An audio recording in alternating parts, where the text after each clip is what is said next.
안녕하세요. 네, 2022학년도 수능이 끝나고 지금이 바로 정시 원서 접수를 할 그런 시즌인데요. 본격적인 정시 원서 접수 시즌 전에 저희가 커뮤니티로 원서 접수에 관한 질문들을 받아봤는데요. 그래서 여러분들이 남겨주시는 댓글들, 그런 글들을 보고 저희가 정시 원서 접수를 할 때 알아야 될 기본적인 그런 정보들부터 원서 접수 전략이라고 할까요? 그런 것까지 함께 알아보도록 하겠습니다. 네, 그리고 여러분들에게 더욱 전문적인 정보를 전달해드리기 위해 유니브 클래스에서 입시 전문 컨설턴트로 활동 중인 윤여정 선생님을 모셨습니다. 안녕하세요, 선생님. 안녕하세요.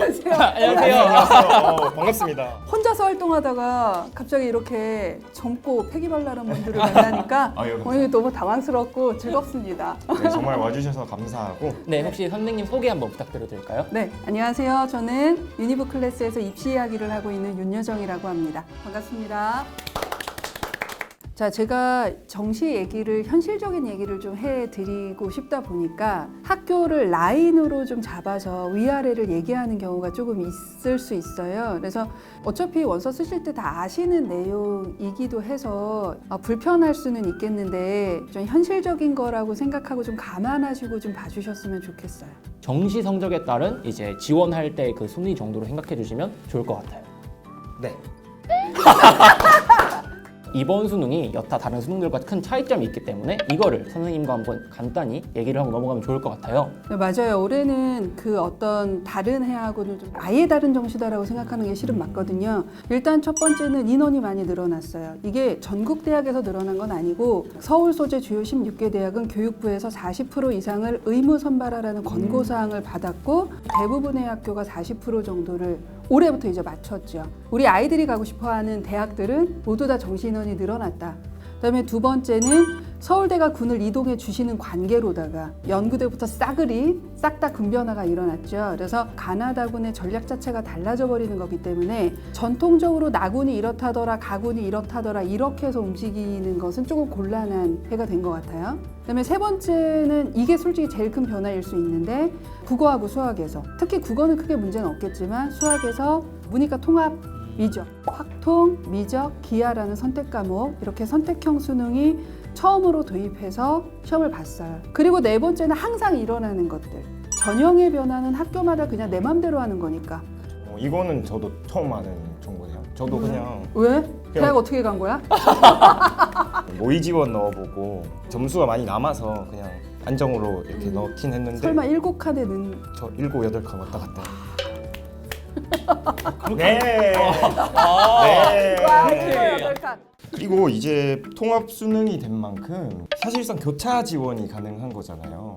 완벽하게 교차 지원이 상위권은 다 됐어요. 그러니까 예를 들어 작년까지 문과에서 수학 나영이 문과 수학이잖아요. 나영을 고정한 학교들이 있었어요. 예를 들어 성대, 이대, 건국대, 경희대 이런 학교들은 아니야 가영 오지 마 우리는 나영만이야 이렇게 해서 나영을 딱 특정한 학교들도 있었고 그냥 서영고처럼 뭐 가나영 아무나 들어와도 상관없어 원래부터 통합으로 뽑던 학교들도 있었잖아요. 근데 이제 주요 대학은 모두 다 문과에서는 미지정으로 바뀐 거죠.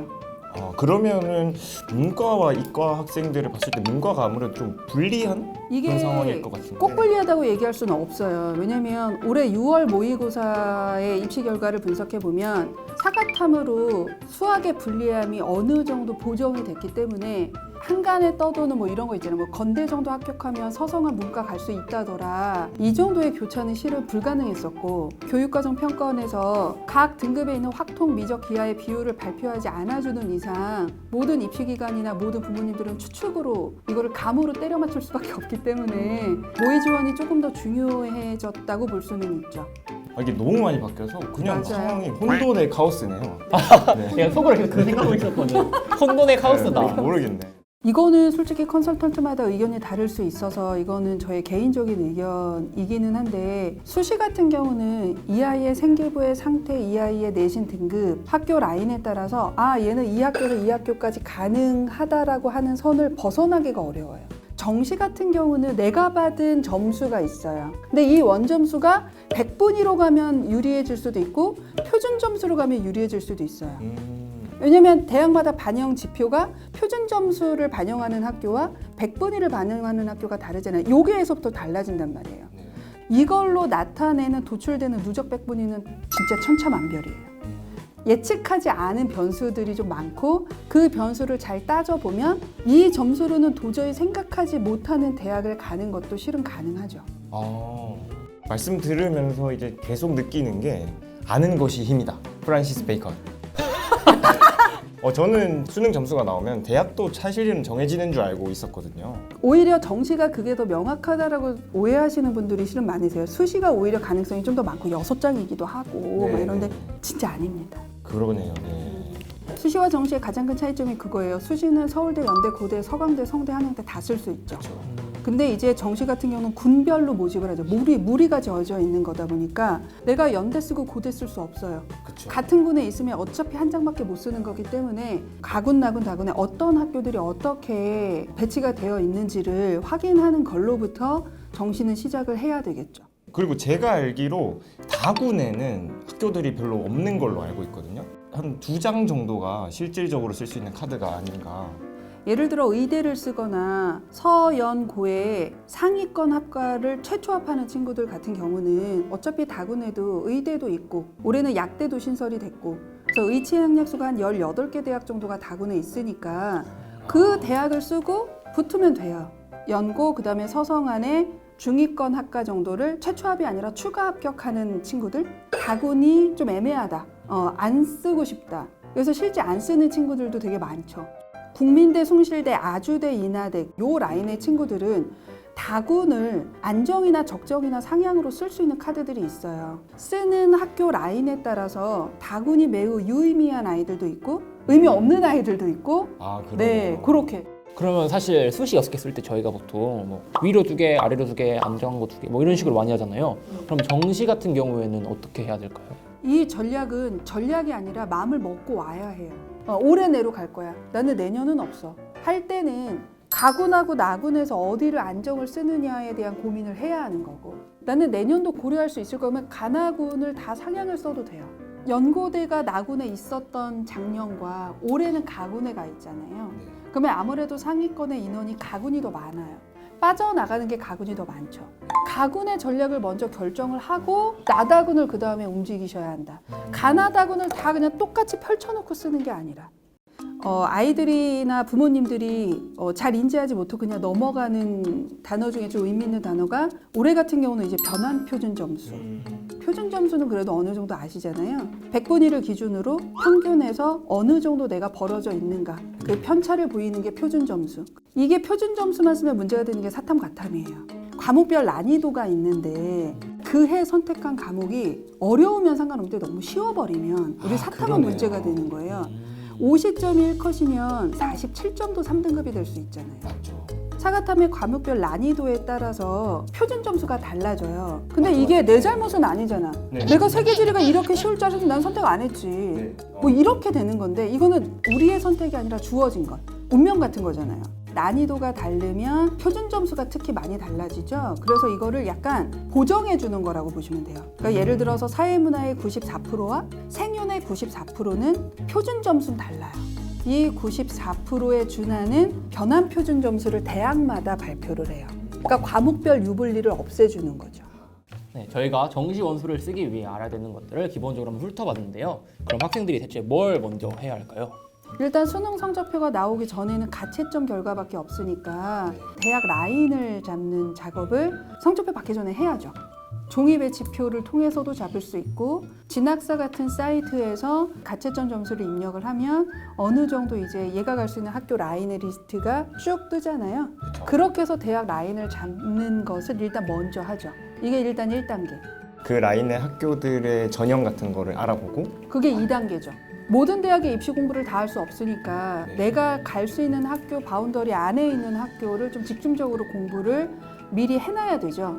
제가 종이 배치표라는 단어를 정말 너무 오랜만에 들어가지고 저희는 그냥 딱 보면 얘가 어느 학교 라인 정도인 건 아니까 거기에서 그냥 바로 시작하는데 정시를 뭐 처음 해봤거나 아니면 한 2-3번밖에 안 됐을 때는 솔직히 모의 전보다 저는 좀 더 직관적으로 보는 게 종이 배치표가 가장 딱 적나라하게 가군 나군 다군에 이 학교 라인이 가능하구나가 딱 보이잖아요. 그래서 그렇게 직관적으로 볼 때 종이 배치표도 의미가 있다.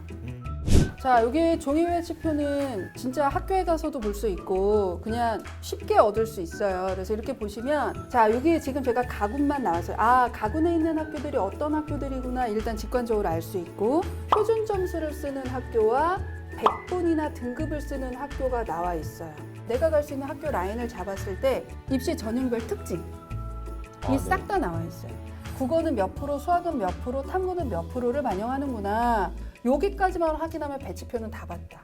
그래서 한 번 정도는 교실 뒤에 있으니까 네. 직관적으로 보고 싶다. 딱 직관적으로 보기에 좋다. 그럼 이제 성적 발표가 된 이후에 저희가 뭘 해야 되죠? 보통의 친구들은 모의 지원을 하면서부터 입시 공부를 시작하는 경우가 있는데 미리 좀 공부를 하고 모의 지원을 시작했으면 좋겠다. 그 다음에 우리 올해 같은 경우는 12월 29일 날 수시 2월 인원이 넘어와요.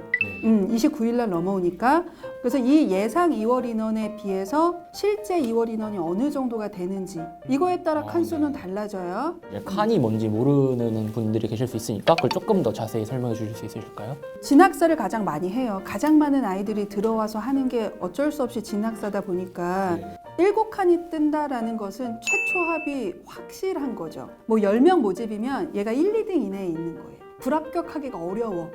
7칸. 저희 과 2등으로 그렇지. 들어온 걸로 알고 7칸. 있거든요. 그렇죠. 저 같은 경우는 7칸을 쓰진 않으니까. 그렇죠. 사실은 남기고 가는 네. 거니까. 반면에 6칸 정도가 되면 만약에 10명 모집을 할 때 얘가 5등에서 10등 사이 정도에 있다.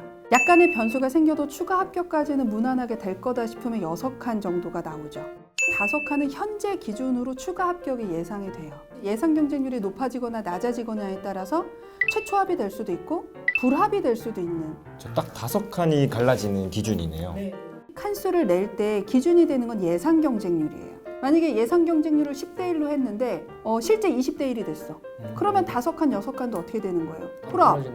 그래서 이게 예상 경쟁률 들어온 인원의 등수를 가지고 나뉘어지는 거니까 이 예상 경쟁률을 고정해서 보지 말고 달라질 수 있다는 걸 생각하고 끊임없이 모의 지원을 해볼 필요성이 있다. 저도 진학사랑 고속성장 그리고 UA 어플라이 그렇게 3개를 썼었는데 이 3개가 좀 정확하다고 볼 수가 있을까요? 상위권 학교들 중에서도 좀 더 잘 맞는 학교와 좀 더 안 맞는 학교가 있기는 한데 고속성장의 경우 그래도 정확도적인 측면에서 조금 더 신뢰할 수 있는 게 고속성장이고 근데 고속성장을 본다고 빵꾸나 폭발을 잡을 수는 없잖아요. 그렇죠. 그러니까 그거를 잡을 때는 어쩔 수 없이 진학사나 UA를 보는데 UA는 들어오는 아이들의 수가 너무 적으니까 그것만 가지고 하긴 좀 뭐하고 만약에 하나를 봐야 한다면 진학사를 봐야 하는 게 맞고 교차 검증을 한번 해볼 수는 있고 저 같은 경우에 모의 지원도 다 해봤지만 컨설팅도 좀 여기저기 많이 받으러 다녔단 말이에요. 오 진짜요? 의견이 많이 다르지 않았어요? 근데 컨설팅 하는 데마다 의견이 좀 달랐어요. 그렇죠. 그 모의 지원 사이트에서도 그 결과가 좀 다르고 컨설팅 받는 것도 다르고 한데 그렇다면 컨설팅을 굳이 받아야 되는지 컨설팅은 수시든 정시든 금전적으로 크게 부담이 없다면 한 번은 받아보시는 게 좋다. 최소 한 번은. 아무것도 모른 채로 와서 가나다고는 어딨어 이거 안 돼요. 아까처럼 그렇게 준비하고 전형 변화도 받고 그 다음에 학교 라인도 어느 정도 정해졌고 모의 지원도 해봤고 근데 이 부분에서 애매하고 이런 것들을 잡아줄 때 컨설팅을 하는 거다. 네, 오늘 저희가 여정 선생님과 함께 정시원서의 접수에 대해서 전반적인 걸 다 훑어봤는데요. 정시 원서 접수 얘기를 하니까 막 2년 전이 막 떠오르고 그러네요. 2년 전? 나는 영어가 상평이고 한국사가 그랬던 6년 전이기 때문에 나는 수능 1세대. 군뱅이 앞에서 주는 거죠. 그러니까 나 아직 어려. 그러면 마지막으로 지금 정시 접수를 준비하고 있는 학생들한테 마지막 한 말씀 부탁드릴게요. 올해 너무 힘든 1년을 보내고 정시를 보는 것 같아요. 그래서 진짜 제가 학력고사 끝나고 수능 볼 때 그 막막함을 똑같이 느끼지 않을까 하는 약간 감정이입도 좀 되긴 하는데 아까도 말씀드렸듯이 올해 나타나는 큰 변화보다 더 중요한 건 내가 가고자 하는 학교 라인에 전형의 변화가 좀 어떻게 됐는지에 대해서 작년 것과 올해 것을 비교 그다음에 작년과 올해의 경쟁률 정도 이런 정도까지는 조금 보시면서 유불리를 좀 따져보셨으면 좋겠다. 그 정도까지 돼야 내 점수 다 채워서 갈 수 있을 것 같아요. 그래서 모든 분들이 좋은 결과 있기를 바라겠습니다. 네, 네, 바쁜 와중에 시간 내주셔서 네, 정말 감사합니다. 감사합니다. 네, 여러분 모두 원서 접수하는 데 이 영상이 도움되기를 바랍니다. 구독하고 좋아요. 안녕. 하나, 둘, 셋. 안녕하세요. 네, 드디어 2022년도 수능이 끝나고 다시 할게요. 아 이렇게 바로 바뀌는 거예요? 와, 너 놀라워라. 잘했는데? 아, 그래? 오, 좋았어, 좋았어. 2022년 와. 수능이 끝나고 와. 드디어 정말 다르네요, 분위기가.